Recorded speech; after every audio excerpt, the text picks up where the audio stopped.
শফিউল্লাহ মাজির বড় ছেলে মোহাম্মদ রিয়াজ গতকালকেও তিনি এই টাইমে সুস্থ এবং ভালো মানুষ ছিলেন। আজকে এই টাইমে তিনি কবরের বাসিন্দার হয়ে গেছেন। সংসার সংসার কো হইরা ভাবে গো করলি না বন্দেগি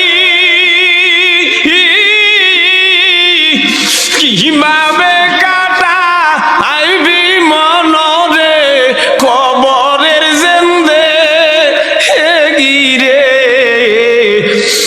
ওরে জীবন গুনায় গুনায় গেল রে। ক্যান্সারে আক্রান্ত শফিউল্লাহ মাজি অসুস্থ বাবা তিনি বেঁচে আছেন, অথচ সুস্থ সবল সন্তান মোহাম্মদ রিয়াজ পৃথিবীর মায়া ছেড়ে গতকাল 3 কোটি গায়ের সময় চলে গেছেন। আজকে তার দাপন কাপনের ব্যবস্থাও করেছে। পৃথিবীতে সবচেয়ে কষ্টকর কি জানেন? বাবা বেঁচে আছেন, সন্তানের লাশ গাড়ে করে তাকে গোরস্থানে নিয়ে কবরে নিয়ে মাটি দেওয়া, এর সাথে আর কষ্টকর কোনো কিছু নেই। সবাই দোয়া করবেন, রিয়াজ কাকার জন্য অত্যন্ত ভালো একজন মানুষ ছিল।